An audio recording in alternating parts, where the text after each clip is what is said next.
Well, good morning, everybody. We're going to get started here. We'll just give it maybe another minute or so for a few folks to join the conference, the webinar. Okay, well, let's get started. I just want to welcome everybody and welcome to the Intivix Cyber Crime Prevention webinar. My name is Rob Schenk. I'm founder of Intivix, where we specialize in helping small and medium-sized businesses manage their computing and network infrastructure so our clients can do what they do best, which is run their businesses without having to worry about the IT and underlying technologies. A few housekeeping notes. We're going to have a few polls during the presentation. The questions will go ahead and appear in your GoToWebinar screen, and go ahead and just click on the response that you like, and we'll tally that up and give you some real-time feedback. The webinar will be recorded, and if you'd like to review some of the information later at your convenience, we'll be able to do so. The recordings for that should go out within a couple of days of the presentation. We'd like to make this as collaborative as possible, so feel free to ask questions during the webinar, and we'll have some time for some question and answers at the end. To submit a question in your GoToMeeting screen or GoToWebinar screen, there's going to be a little question option there, and you can go ahead and just type that in, and we'll be monitoring that as we proceed through the webinar. I want to take this opportunity to introduce Jay Ryerson. Jay is CEO and a CISSP at Carvir InfoSec, and he's based in Atlanta, Georgia. Previously lived in the Bay Area, lived in Fremont, and worked in Menlo Park and Los Gatos. He's a proud father of 4, an author, and a security expert focused on helping IT companies like us with advanced endpoint security solutions. And just a little brief background on myself. I am founder and CEO of Intivix. Our company started in 1996 and is now entering our 21st year. So I have a personal passion for security. I actually study Aikido, which is, if you're familiar with the Japanese martial art, that kind of keeps me sane and through you know, the craziness of our world these days. I was a San Francisco native and enjoy playing some guitar and hanging out with the family. So let's dive in here. So there's kind of a special raffle prize. Stay until the end and you'll get a free license of Office 365, and we'll pick somebody randomly at the end. So stick around and you'll be able to use that for a year for free. Let's dive into the goals for today's webinar. We're going to go ahead and start with a review of the state of security in 2017. You know, obviously this is a very pressing topic, one that's been getting a lot of airplay in the news and media, and then we're constantly hearing around the latest hacks and attacks and, you know, all sorts of stuff in our, you know, the world that we live in today. We'll review some of the latest attacks that have happened in the past couple of months. Who are the victims? What are the problems that we face as a society and as we're trying to protect our companies and our information? And what can we do here to protect ourselves and you know, really try and lower the risk to our businesses, lower the risk to our personal information, to our personal security. And let's kick it off with a poll question. So let me open up the poll real quick here. And the question is, have you or do you personally know someone that has been infected with ransomware? So we had run this poll a couple months back, and I'm just kind of curious to see how the numbers have changed just in the past couple of months. So we'll give that a couple of minutes here, or a couple minute or two, so people can put in their responses, and we'll see how things have changed. Looks like 75% of you have voted. We'll give it another. Okay, looks like almost everybody. Got 1 or 2 left. Actually, so it's pretty close to what we were seeing before. So we had about 70% either know of somebody that has been infected with ransomware or have been personally affected. Right now it's at 75%. So that's in line with what we've been seeing. So let's jump into the state of security. I'm going to go ahead and pass that over to Jay, and he can go ahead and start talking. Thanks, Rob, and thanks everybody for joining in today. Our goal today is to talk about the state of security in early 2017 and where we are. Rob, if you want to go ahead and keep driving. Okay, will do. I don't have control, so. Okay, well, I can actually, you know what, let me make a presenter. And You should have it now, Jay. All right, hopefully that's better now. There we go. Okay, sorry about that. All right. That's okay. So we would talk about the fact that 1 in 5 of all small businesses will suffer a cyber breach this year. 81% of all breaches actually happen to small and medium-sized businesses. And for reference, a small and medium-sized business is typically one that's less than 250 employees. I know some of you are out there and you've got 100, 150 employees and you're up in that range. It's a big business to you, but you're actually a key target for the attacks today. We also know that 97% of all breaches could have been prevented with today's technology. And ultimately, it's your reputation that's at stake. Either as a business owner or if you're an IT person and involved with your business, you know, some of these attacks are actually career-changing opportunities. Whether you are in charge of email at the DNC or any of the big attacks out there, it does fall back on you, and you should be aware of that. So the key thing to keep in mind is that nobody is immune to these types of attacks. And I think, Rob, there's a few that happened in your market here recently. Yeah, I mean, just about a month ago, you know, for folks who are in San Francisco, Muni itself, the streetcar system in San Francisco, was hit with a ransomware attack.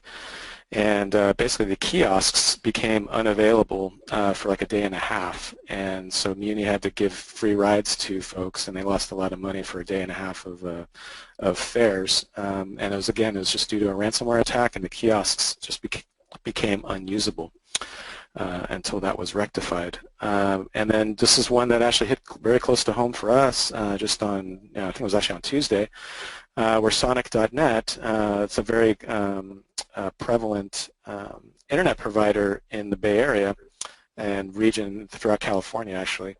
And these folks were hit with a denial of service attack that basically brought down internet connectivity for a whole series of customers, some of which were ours. And you know, internet attack, this happened in December, and this was a kind of a new attack vector. So this was DIN is a company that provides DNS filtering services, and companies like a lot of cloud services will use this, like Netflix and some others. And what happened was there's a whole series of, you might have heard of something called Internet of Things, basically kind of smart devices. And these are have devices that have a refrigerator or things like Nest, if you're doing any sort of personal home kind of access. These are typically under-secured devices, and a hacker basically was able to commandeer a whole series of things and then attack DIN, which brought down Netflix and a whole series of other cloud providers. And then just recently, Desert Valley and Chino Valley medical facilities got hit, and this resulted in Bitcoin payments of $17,000 and brought down some medical facilities. So at this point, it's a very widespread problem, and it's very impactful. So let's kind of try our second poll here, and the question is, should you pay the ransom if you get infected? So let me go ahead and kick that guy off. So what's the prevailing wisdom here, Jay? Once we kind of get some feedback here, I know that the FBI had made some recommendations late last year, and so trying to get an idea is like, what if you're infected by one of these attacks, what's and I got to get my business up and running. What should I be doing here? So the FBI's first response, Rob, was don't pay. Yeah. And then the business community said, yeah, but what if our backups are toast as part of this process and we have to get our business back up and running? And then they kind of retracted and retreated their statement and said, well, do what's right for your business. Yeah. Obviously, the more people that pay the ransom, the better the chance that these kinds of attacks will keep happening and keep occurring. Yeah. And we'll talk a few minutes here about several that have happened here recently where the businesses had to pay the ransom because not only were their files held captive and encrypted, but they successfully took down their backup systems. Mm-hmm. Yeah, so all the votes are in at this point, and it was kind of unanimous, 100% no. And that kind of differs from the last time that we ran this. We had 25% that said you should pay the ransom if you need to. So interesting results. So Jay, I'll give it back to you for okay, you need to at least share your screen. There we go. All right, so I'm sure that in California especially, but we heard it in the cyberspace that the Hollywood Presbyterian paid a small sum at the time for bitcoins. And you look at what Symantec has had to say back in 2012 about ransomware activity. They were counting about $30,000 a day in ransom payments worldwide. Well, Experian came out and said, well, we think today it's closer to $300,000 a day. And extrapolated out, that's about $2.1 million per week being paid out to ransom. So Jay, a quick question. So how many, what percentage of companies are actually reporting their infections? Unfortunately, very few. There was an article here recently in Modern Healthcare where they were saying that there's only about 30% of businesses are actually making the information public. The FBI would probably agree with that based on their numbers. But one of the folks from Modern Healthcare actually wrote in here that it's like an iceberg. You only see 30%. Some are saying it's just the true 10%. So it's an issue, especially in healthcare, because nobody wants to talk about it. It's ultimately goes back to it's their reputation, and it doesn't matter if you're a law firm, a sheriff's department, healthcare facility, or mom and pop's ice cream shop down the street that's credit cards got hacked. The last thing you want to do is have your clients and your patients and your customers believe that you're not taking care of their information.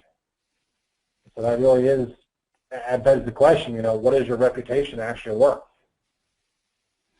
So I know and on that topic, go ahead.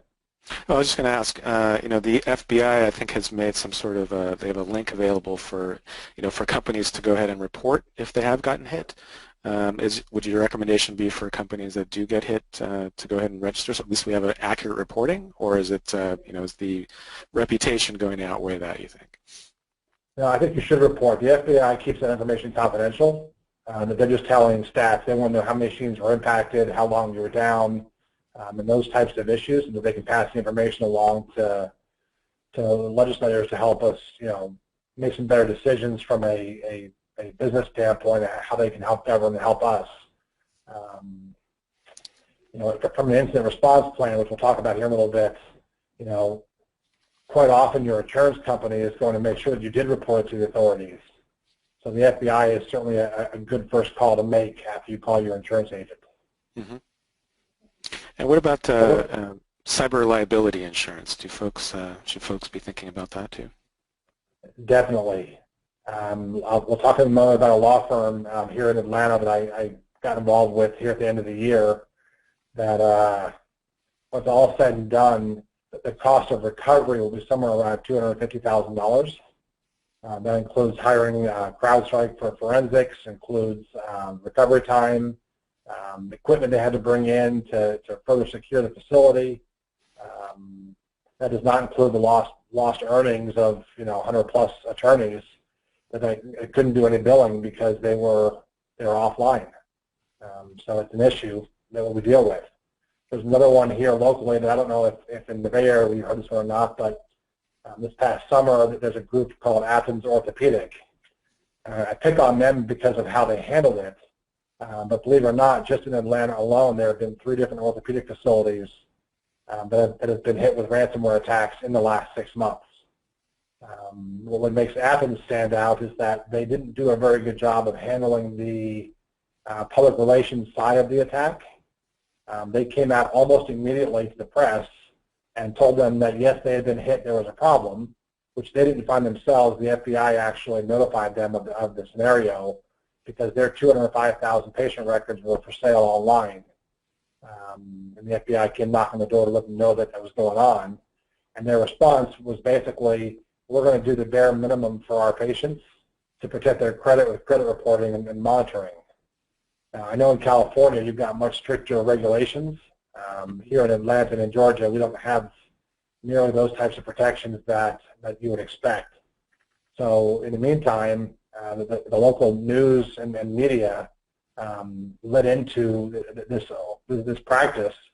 At one point, there were 9 separate negative articles in one day in the local paper and online blogging and all their announcements out to the patients. It was horrendous for the practice.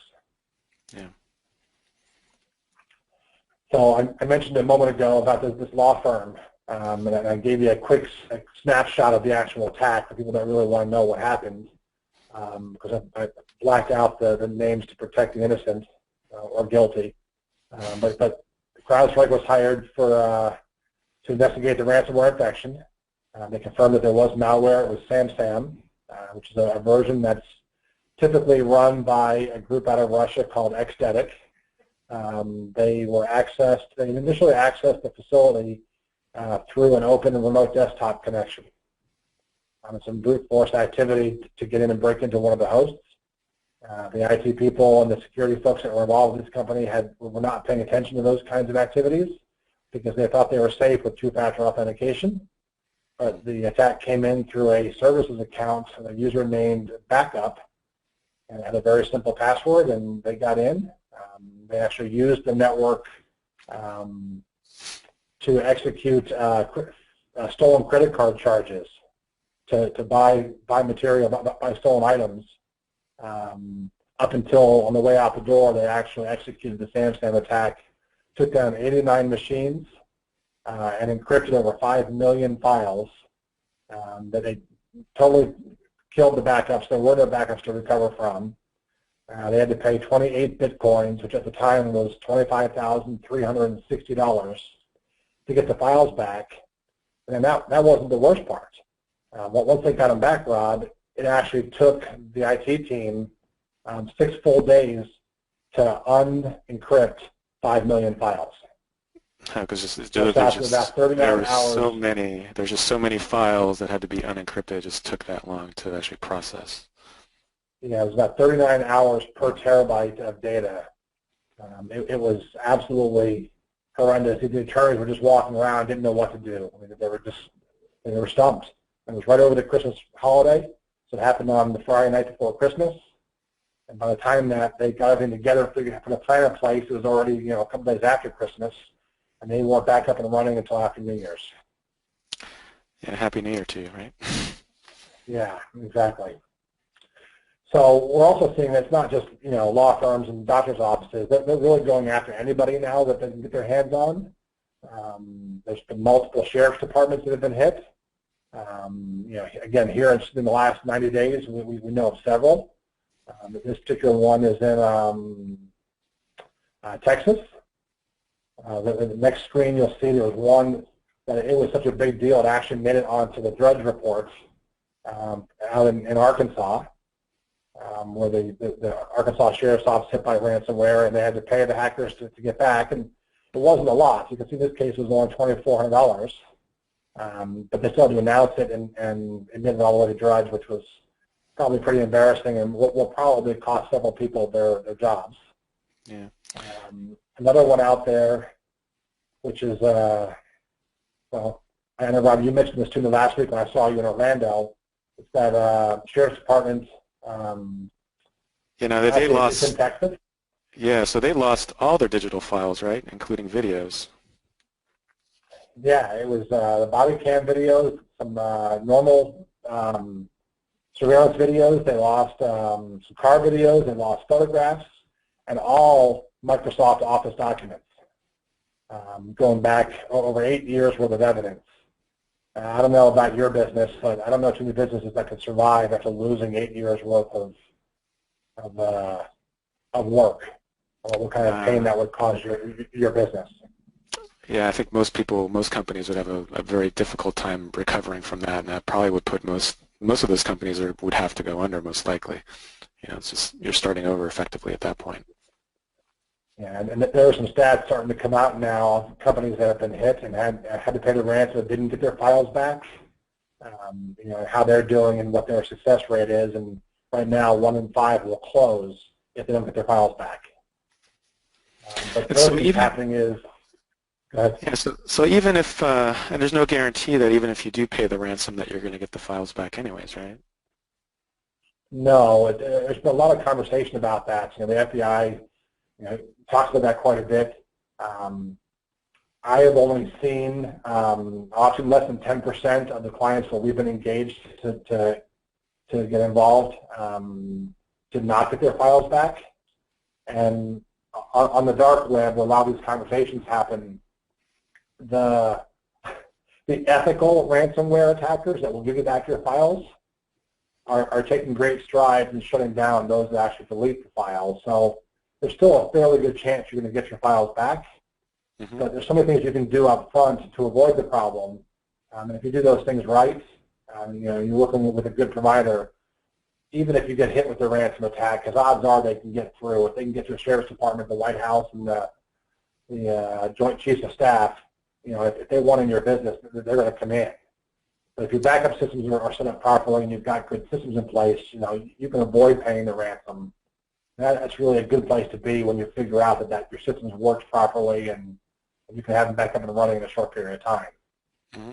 But for those that don't, Rob, what we're seeing now, and IBM released this report last month, where 45% of the companies that paid ransoms paid more than $20,000 to get their files back, and 20% were above $40,000. Wow. That just tells me that there's an awful lot of IT people out there struggling to do the right job and do the right thing by their clients. Yeah. But it's also not just big businesses. Again, we hit these numbers earlier, but I want to recap these because I'm guessing that most of the people attending the webinar today are actually, you know, small business. So 1 in 5 of you will get hit with some sort of cyber attack. 81% of them are going to happen to businesses your size, just like you. And again, 97% could have been prevented with today's technology.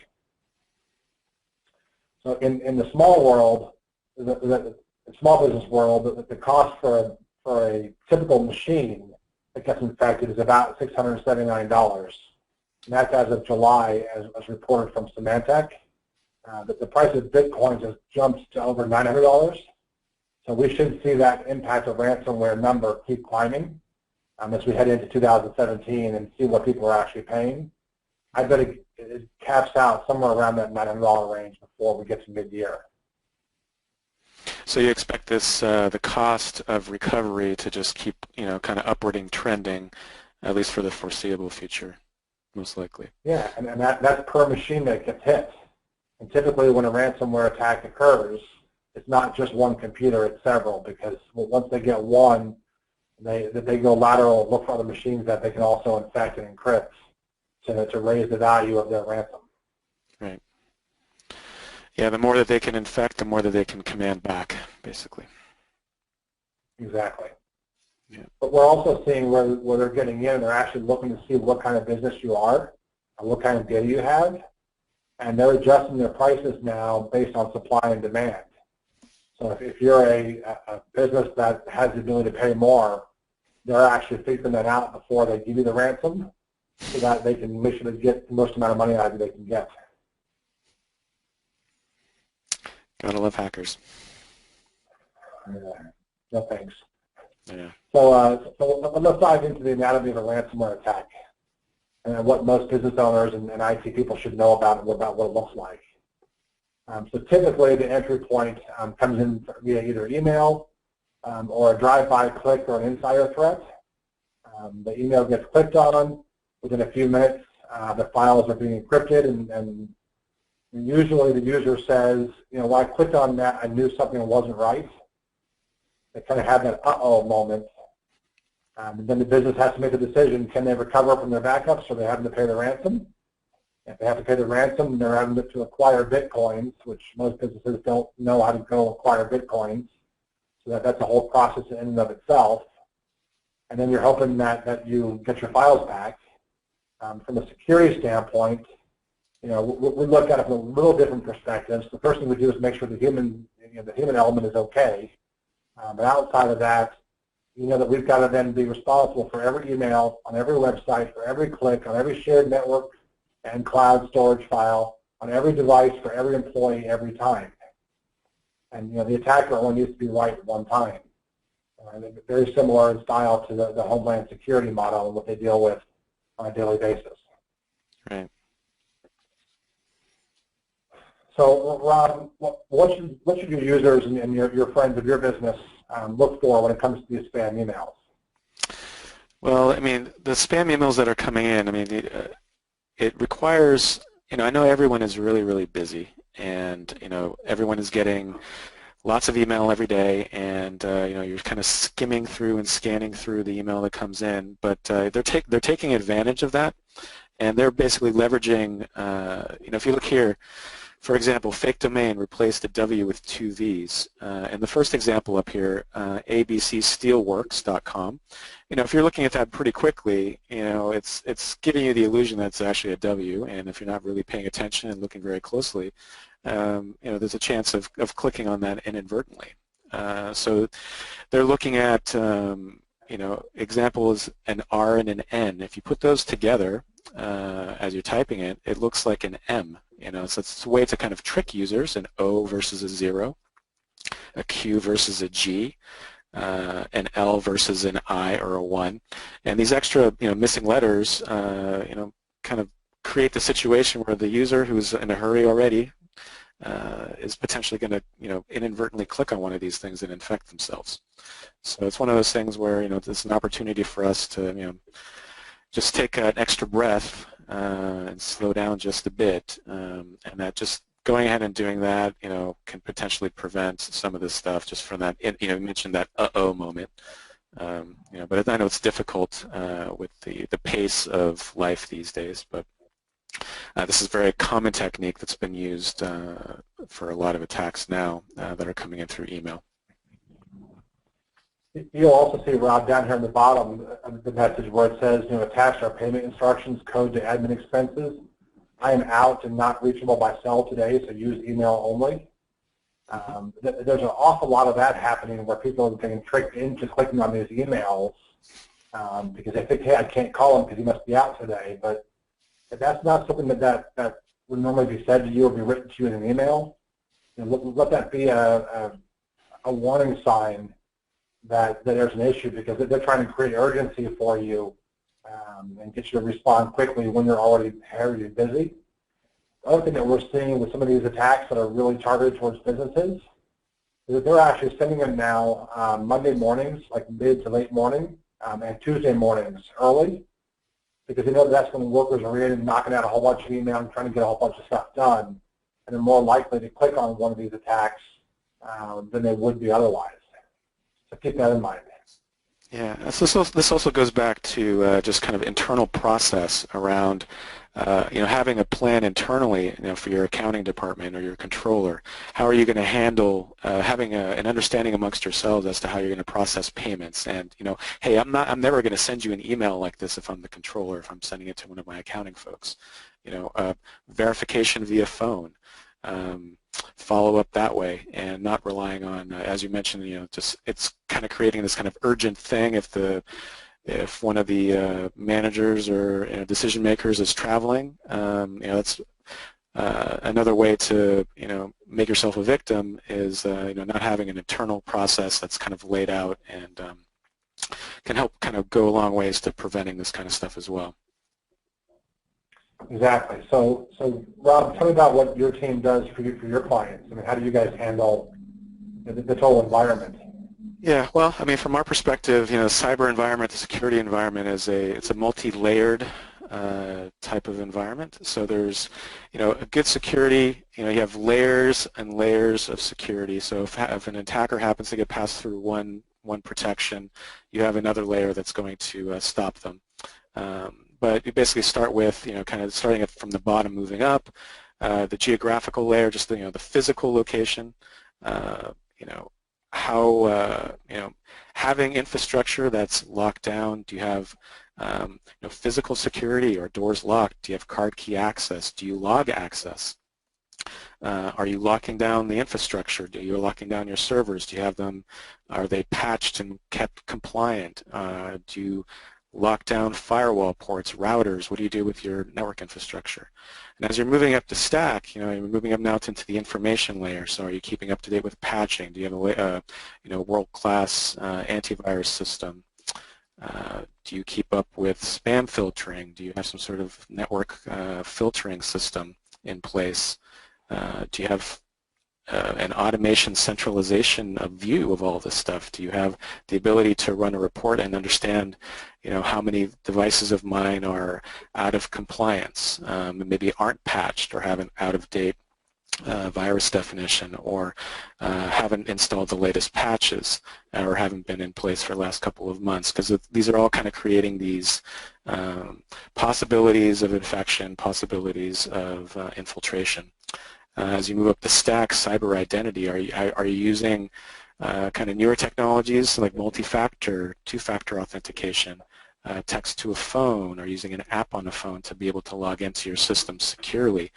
It's very easy to install software that allows a hacker to steal or log everything that you type on your keyboard, including passwords. Where are you keeping this sensitive information? And then eventually it comes up to the people. So your folks, your workers are the front lines. Are they trained on basic cybersecurity practices? Do they have an understanding and appreciation of how to protect, and because they're going to get those spam emails, they're going to get those phone scam calls. I had one situation where a new sales employee was called over the phone, and the hacker basically said, hey, you know what, I'm noticing on your PC that you've been infected with a virus, and I'd like to get in there and go ahead and fix that for you.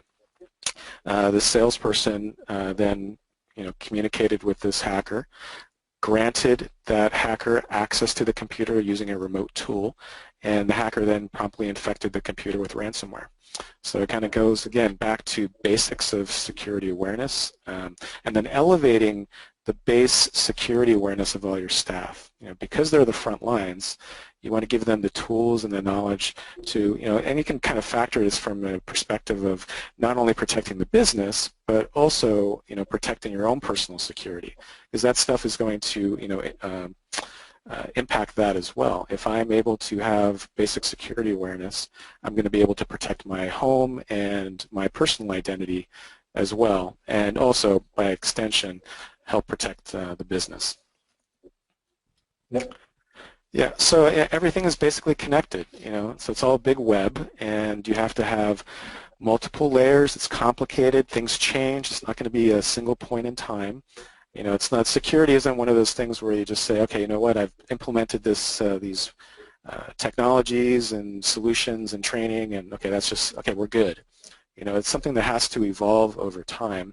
And it's basically, it's essentially, it's a work in progress. There's new attacks that are constantly coming out. So as defenders of our infrastructures, we need to be able to adjust and pivot and make adjustments over time in order to keep the protections going and adequately safeguard, company information and company data. So Jay, what can we do here? What should you do? We run through and work with our partners and their clients on 9 steps you can do today. Everything from a vulnerability assessment to get a base understanding of where you are, because if you don't measure it, you can't control it, to finding ways to improve your spam, put policies in place to limit the technical damage that can happen, like forcing password changes, and just some of the simple things that can be done from a technical perspective that a lot of organizations, bypass because it's not convenient. Make sure that machines are updated. You mentioned that a minute ago. Make sure your employees are being trained and you're elevating your overall knowledge of how these attacks happen. Advanced security is a place where I spend most of my time, and that's, replacing your outdated antivirus tools that just don't work anymore, and make sure that clients have got the latest and greatest technologies there.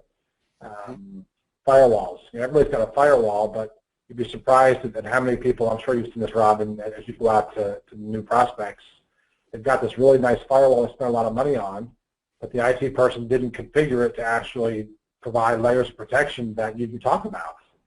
It's by turning on the features that the customer paid for. Right. I mean, we see we've had this situation before. We've gone into a new client, and they happen to have, just like you mentioned, a nice firewall infrastructure. But the thing is actually configured wide open, so it's allowing all outbound traffic. Our perception is, or I guess perspective on this is that we need to allow the minimum that a company needs to do their work in an effective manner, and block everything else out.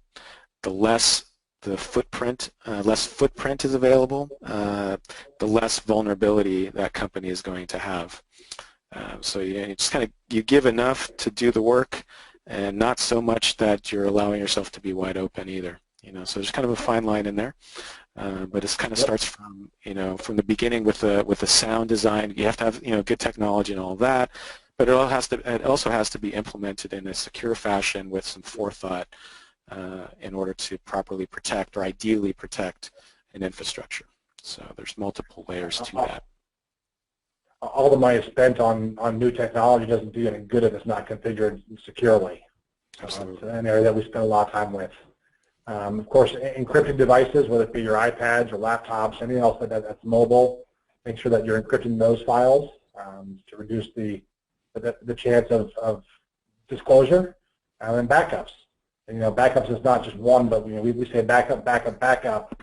It's like real estate. People say location, location, location. You need a local backup. Yeah, a local backup, a cloud backup, and an offsite backup, which is controlled by the business and stored at the bank or somewhere else. But just put good processes in place to really make sure you've got backups in the event that one of these kinds of attacks, especially the ransomware ones, sneak through. Yeah, so when you talk about it, go ahead. I was just going to say, we had a question come in. How do you best encrypt your devices or files? What are your recommendations in that regard, Jay? So it depends on the device and what you're doing with them. There are several good technologies out there, from Sophos and Symantec and the ESET for encryption for your mobile devices. I'm sure, Rob, you probably got something you like as well. There are plenty of them out there. At the tablet level or the mobile device level, there are tools like Good and some other ones that are out there that are decent. They're hard for the user to use, but they do a good job. And as you watch this year, you're going to see a whole bunch of new technologies come out of the ground where they found a way to provide better protection for those mobile devices. Early on, it was mobile device management. That didn't really secure the devices the way that you want them secured, but you'll see those tools available now. I know that Checkpoint's got some, Sophos has got some, Cato Networks has a great one out there. So there's a lot of choices to choose from. I'm sure that Rob, you and your team can handle that question offline better than I can from Atlanta. Yep. Maybe we can touch base about the advanced security option. You mentioned antivirus, and maybe you can kind of talk about the various types of antivirus products and how that has evolved over the last several years. I know that there's it's kind of moved from this idea of around virus definitions and updating that across your fleet of computers, and now you're kind of moving into kind of more of a behavioral approach. Maybe you can kind of talk about that briefly. Sure. So antivirus technology is a little over 25 years old. And basically, if those of you that have ever heard it, the terminology, you had to download a signature file or a DAT file, basically a big spreadsheet listing all the known bad files that are out there and their serial number, what we call a hash. Every file's got a serial number so we can track them. Well, if the AV looks and says, hey, this is not in our system, then it must not be a virus, so it must be okay to allow it through. And that's why these attacks get through and people can click on stuff, and next thing you know they're infected. It's because the technology is so much greater than what antivirus companies could do. So much so that Gartner stopped tracking AV companies as we know them today back in 2006. So, we use the phrase that antivirus was end of life in 2006. But as you probably know, there hasn't been anything better out there. So we've built an entire business around some advanced security tools.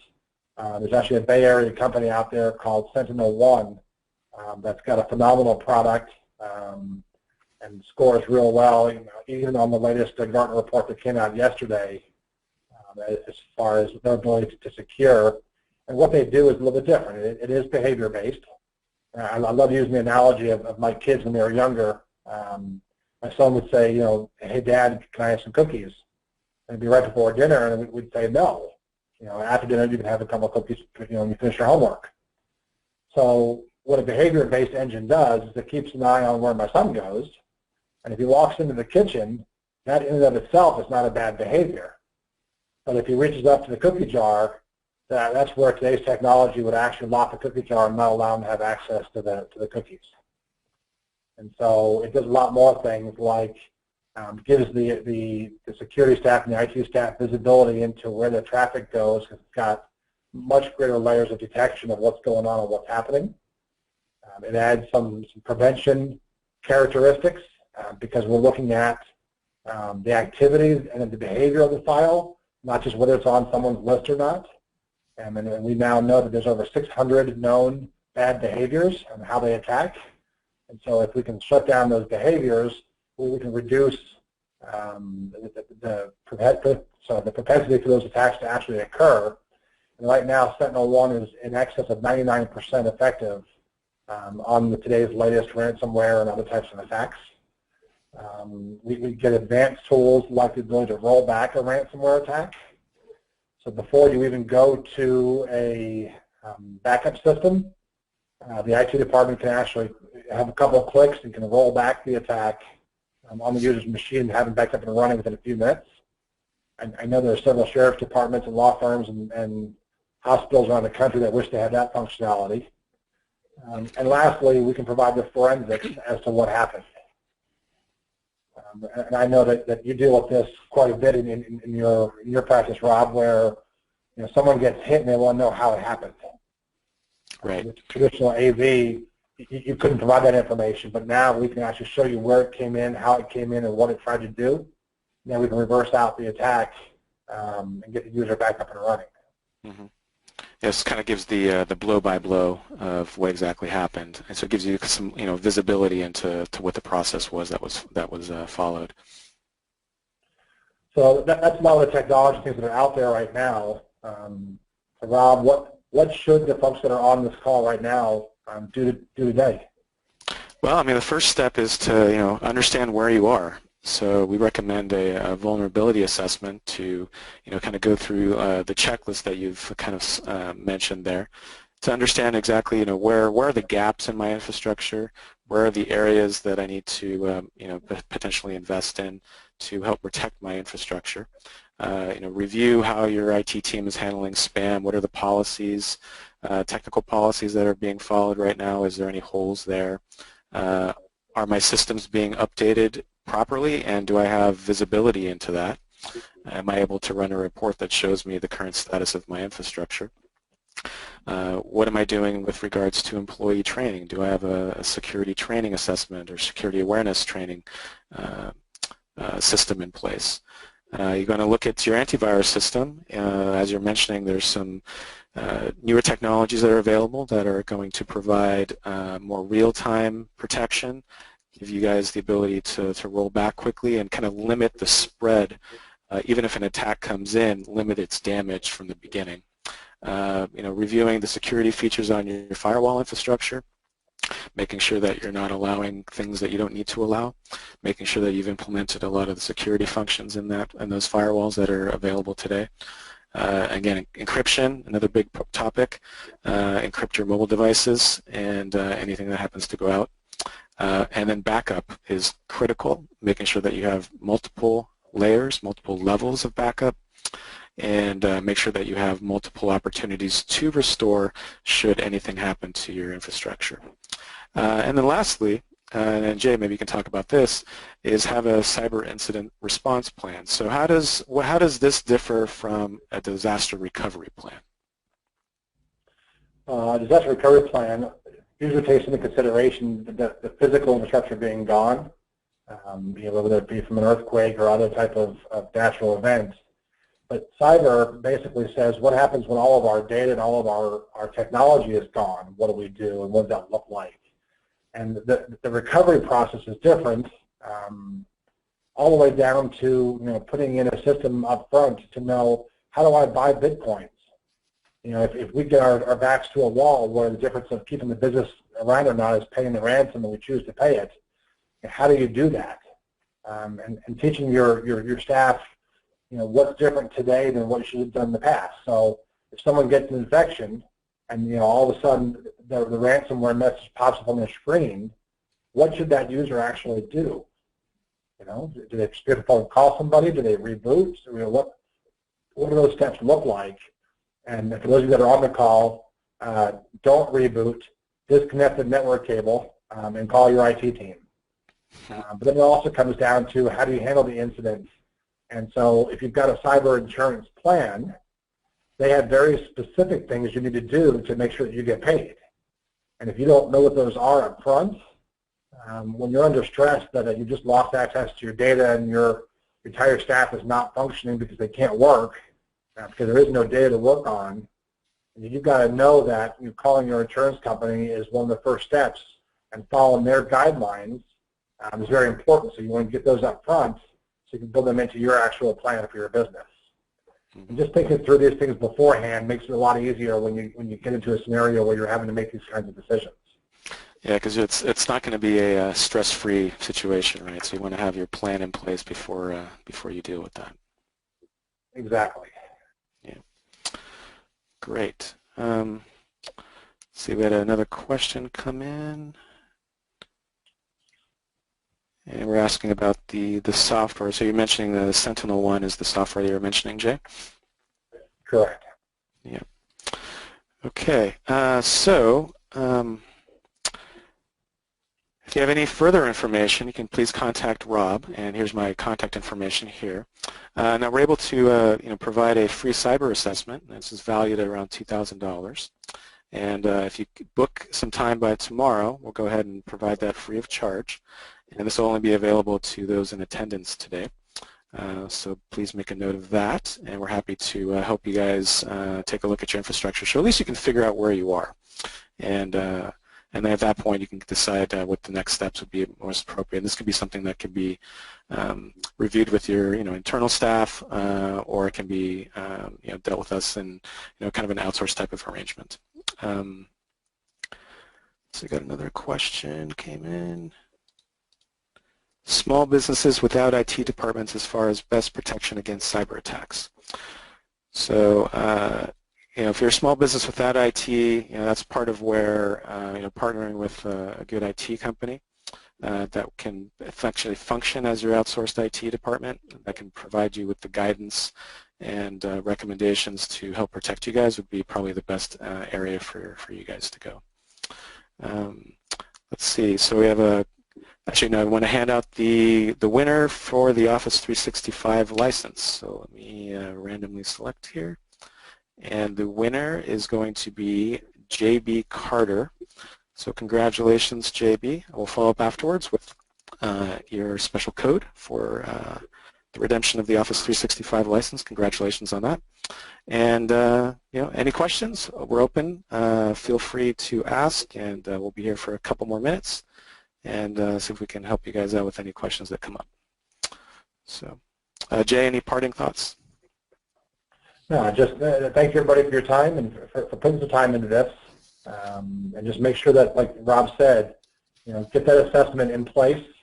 If Rob's giving it to you for free, that's a phenomenal deal. We charge a lot more than $2,000 for that, so that's certainly an opportunity for you to see how your business is doing and kind of get a report card on what's working and what's not, so you know what to go work on. All right, so we'll give another minute or two for any other questions, and otherwise we'll let you guys get back to your day.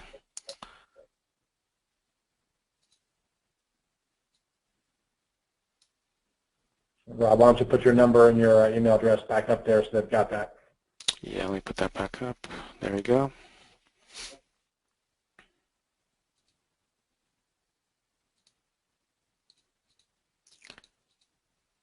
All right, so that looks about it for questions. So yeah, I want to thank everybody for your time. Thanks, Jay, for joining me on this, and wish you guys all the best as the new year starts here. And feel free to reach out. Happy to help you out, and let's make sure that we're all protected.